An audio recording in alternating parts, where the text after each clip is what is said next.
following program was provided by an independent producer solely responsible for its content. The opinions expressed do not necessarily represent the views of this station, its staff, board of directors, or underwriters.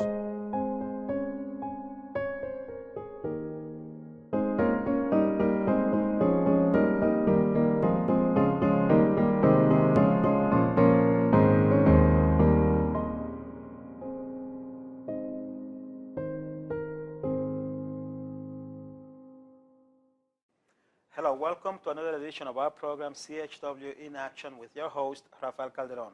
I am your CHW. CHW stands for Community Health Worker. And in action, because I'm always in action to bring you, the community of Nashua, health information as to how to live a healthy lifestyle. And today I have two very cool guests, Tom and D-Rock, and they are part of Nashua Hat. It's a very interesting program that we want to talk about. And the topic is going to be about health from sort of like a holistic approach. See, when people think of health and healthy lifestyles, most people think of going to a doctor, something like that. And although that is part of being healthy and staying healthy, there's also the active or healthy lifestyle that you live. And that's why I'm very happy to have these two gentlemen here with us. Guys, thank you for joining us. Thank you. Yeah, it's our pleasure. So Tom and D-Rock, tell us about yourself. Tom, everybody knows you, but again, tell us a little bit about yourself. So I am the Ward 4 Alderman-elect. I'm Vice President of Positive Street Art. I am also the founder of Nashua Hat, which is Honduras Outreach Team. Excellent. D-Rock? I'm a dance instructor for Positive Street Art, PSA Thrive, PSA Hype. We have two programs, one for adults and one for youth. We've been engaging the community as much as we can and bringing more people. So, very nice. And you guys do a good job. I saw you at the Mad Nashua event. And from that day on, I know that I wanted to get involved with you guys, but I'm too old now. I can't dance. My time is if you fast. felt inspired, that's what our purpose is. Yeah. Our mission is to inspire passion for urban arts. I was indeed inspired. I can tell you that. Okay. So now, Tom, we were talking last week at your office at 174 Main Street, and we were talking about health from a community point of view. Can we continue that conversation? Sure. So from my perspective, when I think about community health or health in general, I think about the ability to adapt to the circumstances around whatever you're talking about, and then also the opportunity for self-determination. So if you're a healthy person, you can deal with whatever's coming. You can make decisions for yourself. And if you take that to the community level, then as long as the community can adapt to the environment in which it finds itself, and as long as that community can make decisions for itself, then it's a healthy community. That sounds nice. Do you have any thoughts on that, D-Rock? I believe that basically through engaging in more active affairs within the, exercise and bringing people together into like one movement where they can all be able to like do something very healthy. I think that's very important. I agree with you. See, my goal is that I want everybody in Nashua to be healthy. Like Tom said the other day, I want a healthy Nashua. So I want to do my part, and I want to basically bring awareness of the things that you guys do into that community. So tell us a little more about Nashua Hat, what you guys do, how you guys came to be. Well, what D-Rock was talking about is very interesting because there's a lot of different types of people in a community, and there's also a lot of different kinds of health. There's your physical health, there's your mental health, and then there's your community health. How well do members of the community communicate what their needs are, what their concerns are? And when D-Rock talks about bringing people together in a community around positive physical expression, like hip-hop dance or the different classes that he teaches in PSA Thrive, he's talking about people that are able to communicate on a physical level, whereas some people may be better talking heads or communicating verbally. Some people need that voice to express themselves. What HOT is all about is taking emerging leaders from Nashua and empowering them by bringing them to other communities where they can meet emerging leaders in other communities. When you take somebody out of their community, what the community does is it supports and reinforces its members, but it also defines them. So when a community member can leave their community briefly, there's no definition. There aren't everybody who knows you as this type of person or this title or this role. They can experiment. They can stretch their wings a little bit. So someone who's only an emerging leader here may be able to find a voice there. And they may be able to find it by empowering other leaders that likewise are defined by their community, their roles and what people expect of them. But when a new person comes into your community, they're a different element. So everybody's learning at that point. It's an opportunity for both sides. So what I'm hoping as the founder of HOT to do with D-Rock is have him bring his particularly positive form of self-expression to the people of Honduras. The community that I work with, San Francisco La Paz, I've seen dancers there. They tend to do more traditional Latino, Latin American styles of dancing. I would love to see what they do with hip-hop as a more physical dance style, as representative of modern global culture. It's something they get a chance to see, but nobody there really knows how to do. They could imitate it, but Honduras, especially the areas that we're going to, is a pretty poor country. So people don't have dance studios or MTV, or they work hard, and they're a very close-knit community. But a lot of the things we take for granted here, the opportunities to learn, they don't have them. So what if there's leaders there who would emerge if they had the right form of expression? Very nice, very nice. And I know D-Rock has some skills. Oh, yeah. I mean, I saw you dance. Like I said, I saw you dance at the Nashua Ghost Mart event, a very nice event put together by the Emerging Leaders of Colors. It was on June 6th of this year. Very, very nice event. And I saw Positive Street Art perform. I saw you perform, dance, and also dance with some kids. You were directing them on how to dance. So tell me a little bit more, because I'm a fan, okay? But I wanted the people to know what you do. So we also have a PSA Hype program, which is a youth program designed for the youth, but also youth are empowered through it. So what we take is the emerging youth that actually want to take leadership. It's kind of like their own program where they're able to mentor other younger kids as themselves, as teach or something like that, or getting to that realm of like what they want to do to be able to empower youth as well, empower themselves with leadership. So that's kind of what the program is pretty much designed for, as well as giving any youth be able to dance or express themselves freely. You know, we still have the younger adults to be able to take the next step, and then when they're ready to step into the Thrive, we actually have them come to PSA Thrive, accompanied with an adult, of course. You know, so pretty much they end up doing their own choreography or their own dance and present it to themselves and choreograph themselves. I help a little bit, but you know, that's pretty much all of them at the same time. So very nice. Thrive really focuses on inclusion. So it's an opportunity for people from different cultures or even different communities to come and find a place, which is very important for people who might have language issues, but a very strong dancing heritage, a strong love of music. They can come together in a situation where they're much more comfortable than, you know, more formal meeting and greeting or other types of activities where they may not feel so comfortable. So it's an opportunity for them to get a voice and really become part of the community. Very nice. How do you guys stay afloat? How do you get your funding? Well, Nashua HOT supports its trips through a variety of ways. We do like pop-up art shows, open mic, like a whole like a fundraising event.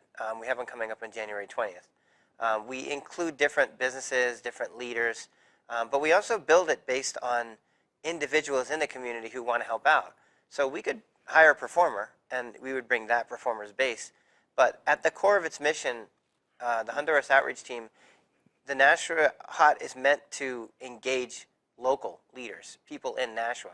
So having somebody express themselves through spoken word or perform, you know, their guitar act or vocals, finding their own voice, not only does it accomplish our mission, but it also brings like-minded people together around our organization's goals.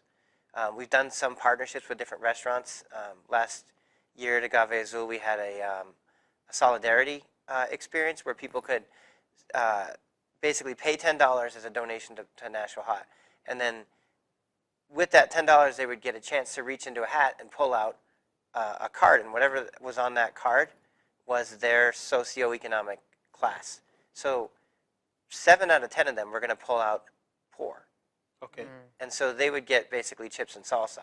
And they would be represented by the underclass, which is generous because in the grand scheme of things, as far as global poverty, the underclass doesn't really eat anything meaningful. They don't consume anything near approaching even the next level up.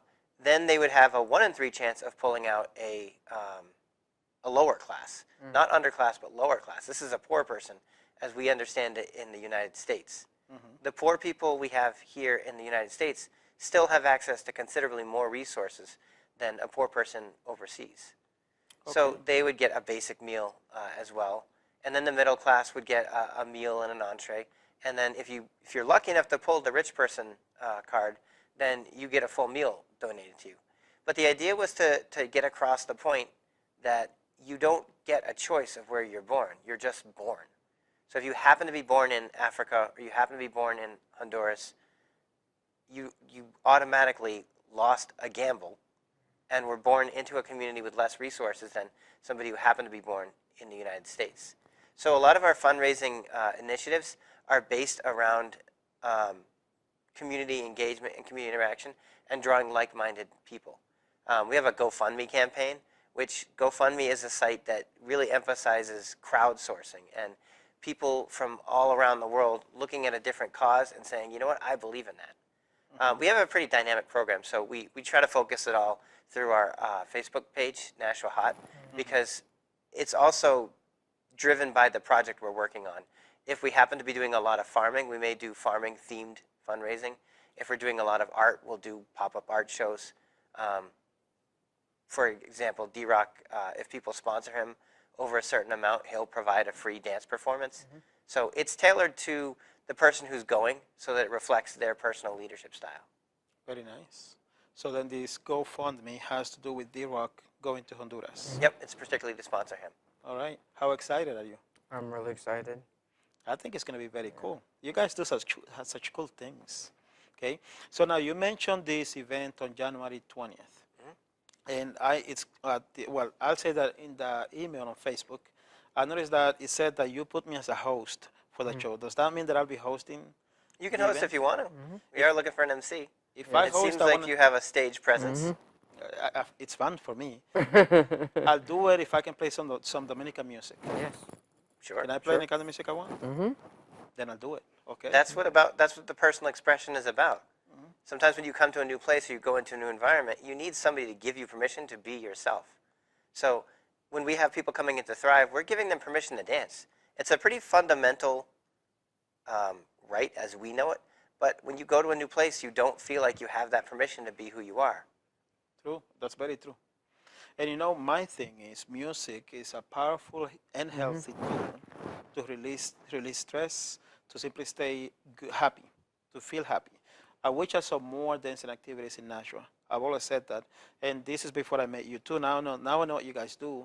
I want to find a way to get you guys involved into the whole healthy scheme of things. So I'm hoping that we can do things together. There's a lot of ways to positively express yourself, like dance, like music. And the more people who are able to positively express their needs in a community, the more you get back to that definition of health where the community is able to self-determine.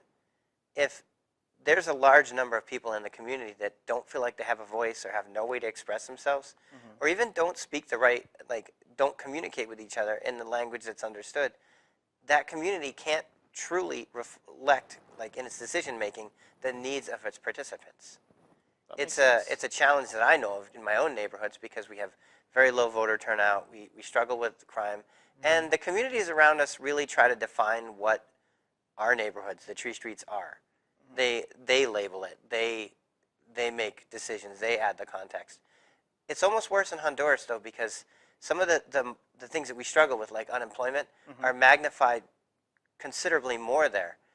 There's their capital is extremely violent.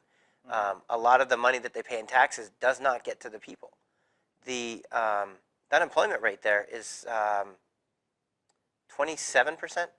Wow. So it's jarring here at the height of our most recent recession, where people were really circling the wagons and ready to give up on everything.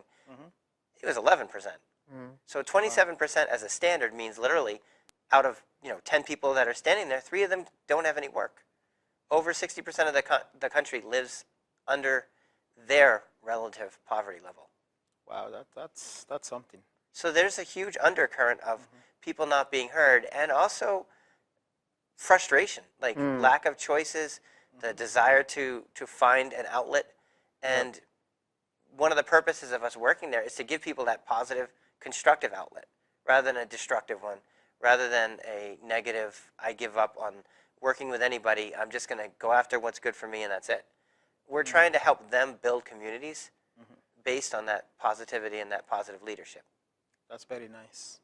And another I appreciate it because when I was doing research for that little video that we did a couple of days ago to promote that that art class that you guys have in Honduras. But what's the name of that class? Arte Positivo. Arte Positivo. Okay. And I saw your picture with some of the guys, the people from Honduras. Very cool. And they look very alive, very engaged. So, I mean, you guys are doing a good thing. They're a very, very genuine community. Everybody there is honest. They're welcoming. They don't have anything, but they'll share it with you in an instant. And you can hear that said, but you don't understand it until you point at the wrong thing, and suddenly somebody's like trying to give you their one coconut, and you're like, I was just surprised you had a coconut there. Like, I didn't want to eat it. Like, it's humbling to be there and have people who are willing to give you literally anything, just because they recognize you as a fellow human being. The Arte Positivo, actually, when I went there, I was focusing on building community gardens that year, subsistence farming, helping educate people as to good farming practices. There's a program there called Project Eden that was started by a priest who lives here in Nashua, actually, Father Dan St. Lawrence, and he's retired, but he was a pastor over at St. Louis Parish. And so I went participating with the Project Eden. And while I was there, I said, you know what, I'm pretty involved in the art scene in Nashua. I'm going to try to bring a little bit of mural painting. So I brought the supplies over. We negotiated with their city council to get permission to paint on a building, because they really don't have that much in the way of public art. All of the public art that I've seen so far is advertising, or it's behind the walls and in a mansion. Like, the regular people don't see it. Okay. So it's not like you can see something on your 3-mile walk to the market every day or whatever, and feel a little bit uplifted or see something creative. They just didn't have it. So I thought maybe I could just try putting one up there and see what the response was. And one of the challenges I ran into was my own lack of fluency in Spanish.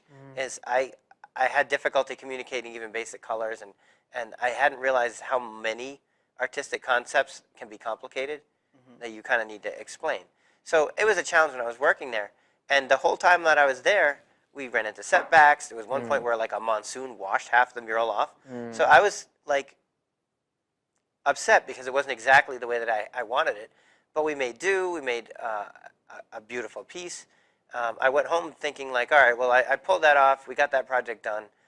I'm just relieved that they weren't offended by things not going exactly according to plan or my inability to communicate it. And I got off the plane, and I got tagged in a Facebook post. So I turned my Facebook on, and they had created a program called Arte Positivo. I told them briefly about positive street art and the murals that we do.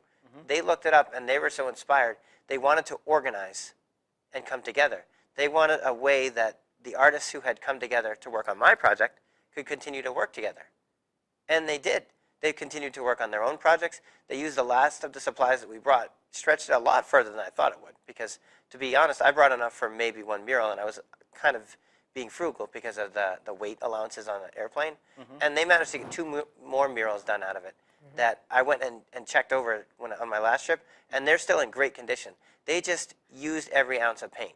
They cleaned every brush. They took great care of the stuff that we left, and then they took ownership of it. So it really just goes to show you just need to light the spark. There's people with the drive, the passion, the creativity, and the problem solving.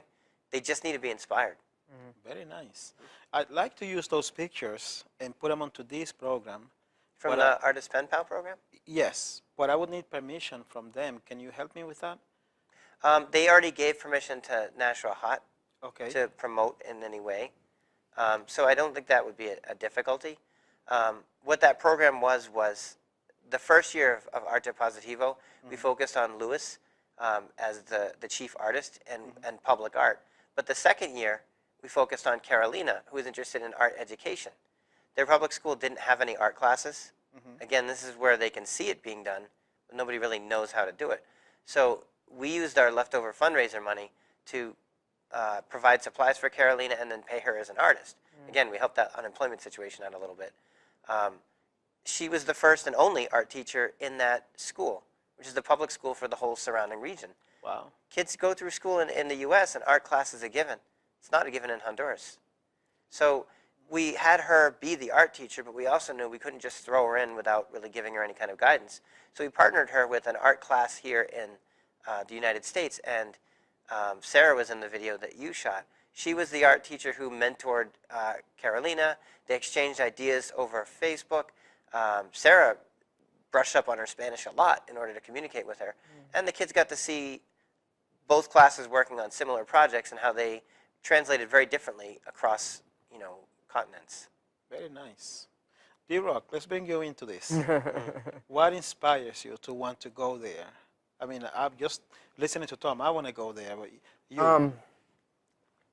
I want to, after actually he had a hot event actually recently at the Thirsty Turtle, and what I found is they actually created like the same movement that we're doing here, and we actually had a telecast going on, and I was really inspired to be like, wow, what if we brought like a dance part of it into it, even though they probably have dance there at the same time, to be able to like put a program together, and then they would have that at the same time. So each time that they would have a telecast or something like that, we would see something grow at the same time, because what they're doing over there is like really, really amazing, and like to give them something else to be able to inspire them and just see what they do with it, I'm like excited to do that, and excited to learn more too, because I mean, like when you take yourself out of somewhere that you're used to doing at the same time, and you go out somewhere and you learn so much different things, you meet other people, you talk to them, you engage in conversation, you engage in different ideas, like, oh, I never thought of that, or try to communicate in general, of like any way that you've never done before, of meeting somebody that you've never known, and try to actually communicate through dance itself, I mean, that in itself is like nothing really people can like explain, or even like come into words with, to be able to show or do something and be able to get an exchange, it's worth it for me, Yeah, I can't wait. You sort of create art. There's a Nashua native who, I want to say 2 years ago now, took a 1-year vow of silence and then walked across the country on foot without being able to communicate to anybody verbally. Wow. He did limited note writing, but he only had small pieces of paper. And the purpose was for him to take his own voice out of the equation and start looking at things visually.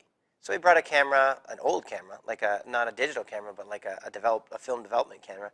He would take pictures of it with what he saw and then send the films and the negatives back to his father. And his father started a group too, where they were just following his movements. They were looking at credit card transactions. They were looking at where things were being mailed from. After a while, people started to recognize him and say, I saw you on Facebook. And people that he met would connect through the Facebook. And all the time, he's not saying a word. He's not speaking. So he went all the way across the entire country without speaking, without the basic communication method that we use. When he got there, he came back, and this time he did speak. He did communicate with people. He met up with some old friends. He took a slightly different route to see more sites. He still sent back all of the film. He's actually going to be displaying his work in the library this month. His name's Greg Hindi. Nice. But it just goes to show that a community can be made up of a lot of different people who can communicate in different ways. And specifically to anybody here who's thinking, I can't go to Honduras because I don't speak Spanish. I did. I've been doing it for years. You understand people on a more fundamental level. You don't get the sophistication of communication, but you do get a clear shot at them as a human being. Because when you take away all the context of language, all the slangs, all the jokes, even all the puns, which are my favorite, you really get to connect with the basic humanity in everybody. The human language. And I think that's important for emerging leaders to understand that we have plenty of leaders out here who can turn a phrase, who can bust out a speech when they need to, or manipulate language as they need to communicate what they want. But do we have leaders who can really look someone in the eye and understand what they're trying to say? Very good question. We'll have to find an answer. I'm very excited that you guys are here. I want to thank you for coming, especially today. Today we got the first snow in Nashua, and people will be watching us, and we all dressed like we're going to a party. I got my white socks on. They don't know how much snow is out there in the road. So thank you really for coming to the show. Thank you for having us. Oh no, it's my pleasure. So in closing, what is the message that you two individually would like to send to the Nashua community, Tom? It takes all of us to do things like this, to inspire leaders. If someone's stepping forward to try to make a difference in the world, you should step with them and help them and support them and contribute. We're stepping forward together. So Nashua Hot is about empowering leaders, but it's really about empowering all of us and celebrating leaders. Very nice. D-Rock. It's kind of on the same note. I believe like through one person's journey is many people's journeys. So basically, I might be going solely, but I'm taking everybody with me. Because what I learned from over there, I'm going to bring back here at the same time, as well as what I have here, I'm going to bring to Honduras over there. So it's going to be pretty much an even exchange. So I look at not me that's going, it's representing all the people here and the effects they've had and all the experiences I've had with them and bringing it over there, as well as doing the same thing. I'm going to come back to bring it here. So, very nice, very nice. And my message to Nashua is basically it's a message of thanks. Thanks for giving me the opportunity to be able to come to you, the community, and share not only my opinions of a healthy lifestyle, but also share cool leaders like these two guys. If we all come together, we can all achieve more. We all want a healthy Nashua. And if we come together, like Tom says, then we can do more. So let us continue to come together. Thank you for watching this show. I appreciate it. I welcome your opinions. Feel free to contact me if you have any questions. My contact information will be given at the end of the show. And that reminds me, guys, before we go, if someone wants to contact you to Nashua Hat, how do they reach you? You can check us out on Facebook, just under Nashua Honduras Outreach Team. We're on Positive Street Art's website, www.positivestreetart.org. And you can also just email us at nashuahot@gmail.com. Thank you. And thank you. Have a good night.